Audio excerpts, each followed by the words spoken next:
Iran और America के बीच जो जुबानी जंग चल रही है वो किसी थ्रिलर फिल्म से कम नहीं है। हर रोज नई धमकियां, नए दावे। तो चलिए जरा इन सुर्खियों के पीछे की कहानी को समझते हैं कि आखिर ये हो क्या रहा है। तो देखिए, शुरुआत होती है इस सीधी और बहुत ही गंभीर धमकी से। ये कोई छोटी मोटी बात नहीं है। ये धमकी आई है ईरान की सबसे ताकतवर फौजी ताकत इस्लामिक रेवोल्यूशनरी गार्ड कॉर्प्स यानी IRGC की तरफ से। मतलब साफ है कि ये एक ऐसी चेतावनी है जिससे पूरी दुनिया की एनर्जी सप्लाई पर खतरा मंडरा सकता है। तो ईरान की ये जो बड़ी धमकी है, इसका असली मतलब क्या है? क्या ये सिर्फ कहने की बातें हैं? नहीं, बिल्कुल नहीं। इसका निशाना सीधा सीधा वो एनर्जी इंफ्रास्ट्रक्चर है जिस पर अमेरिका और उसके सहयोगी देश बहुत ज्यादा निर्भर करते हैं। और देखिए, इस धमकी का दायरा कितना बड़ा है।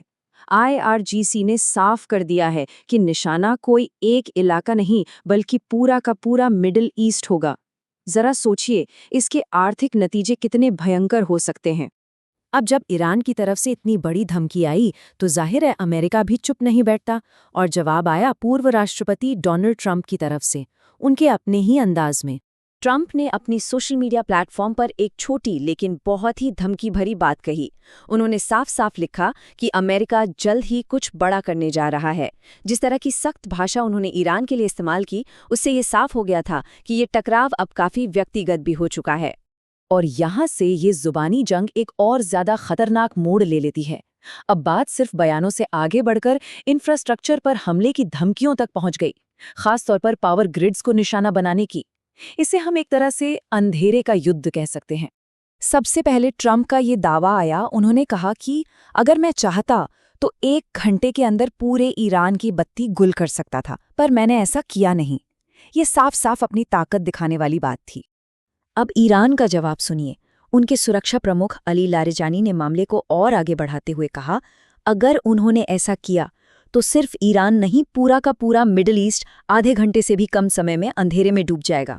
तो जरा इस एस्केलेशन को देखिए। एक तरफ अमेरिका की धमकी कि ईरान को 1 घंटे में अंधेरे में डुबो देंगे, और दूसरी तरफ ईरान का जवाब कि हम पूरे मिडिल ईस्ट को आधे घंटे में अंधेरे में डुबो देंगे।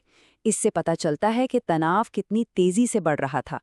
तो यहाँ लड़ाई सिर्फ धमकियों की नहीं है, ये एक परसेप्शन की भी लड़ाई है, एक नैरेटिव की जंग, जहाँ दोनों ही पक्ष ये दिखाने की कोशिश कर रहे हैं कि जीत उनकी हो रही है। ट्रंप ने तो रैलियों और सोशल मीडिया पर बाकायदा जीत का ऐलान ही कर दिया। वो कह रहे थे कि जंग तो पहले घंटे में ही जीत ली गई। उन्होंने दावा किया कि ईरान की नेवी और एयरफोर्स खत्म, उनकी मिसाइलें और ड्रोन तबाह हो रहे हैं। यहाँ तक कह दिया कि उनके नेताओं के नाम धरती से मिटाए जा रहे हैं। और फिर सामने आया ये नंबर 47। ट्रंप ने खुद को 47वें राष्ट्रपति के तौर पर पेश किया, जो ईरान की 47 साल पुरानी समस्या को खत्म कर रहा है। ये पूरी तरह से एक राजनीतिक और व्यक्तिगत बयानबाजी थी। लेकिन ईरान ने ट्रंप के इन सब दावों को खोखले दावे कहकर खारिज कर दिया। अली लारिजानी का ये बयान देखिए, जंग शुरू करना आसान है, पर जंग सिर्फ ट्वीट करने से नहीं जीती जाती। उन्होंने साफ कहा कि वो तब तक पीछे नहीं हटेंगे जब तक अमेरिका को पछतावा ना हो। ये अमेरिकी नैरेटिव को एक सीधी चुनौती थी। अच्छा, इतनी सारी धमकियों और दावों के बीच ये सवाल तो उठता ही है कि आखिर ये ताज़ा टकराव शुरू कहाँ से हुआ। तो जो जानकारी हमारे पास है वो इसकी कुछ वजह बताती है। देखिए, जानकारी के मुताबिक ये मौजूदा लड़ाई 28 फरवरी को शुरू हुई। मामला तब और बिगड़ गया जब पूर्व सुप्रीम लीडर अली खामेनेई की मौत हो गई, जिससे ईरान में जबरदस्त गुस्सा भड़क उठा। और एक दिलचस्प बात, इसी सोर्स में जून 2025 का भी जिक्र है, जब कहा गया है कि लड़ाई का एक पिछला दौर शुरू हुआ था। अब जून 2025 तो अभी आया नहीं है, तो हो सकता है ये एक तरह का अनुमान हो, या शायद ये दिखाने की कोशिश हो कि ये टकराव बार बार होता रहता है। तो सवाल ये है कि ईरान का आखिरी मकसद क्या है। देखिए, उनके उप विदेश मंत्री के मुताबिक उनका लक्ष्य बस एक है, ये पक्का करना कि ईरान पर दोबारा कभी हमला न हो पाए। और इसके लिए उनकी रणनीति है पड़ोसी देशों में मौजूद अमेरिकी ठिकानों और संपत्ति को निशाना बनाना, ताकि उस इलाके में अमेरिका की हमला करने की ताकत ही कमजोर पड़ जाए। और यहीं पे हम आकर रुकते हैं सबसे बड़े और सबसे गंभीर सवाल पर।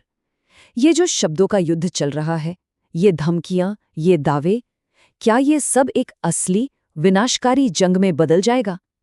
देखिए, दाव पर बहुत कुछ लगा है, और आगे क्या होगा ये कहना फिलहाल बहुत मुश्किल है।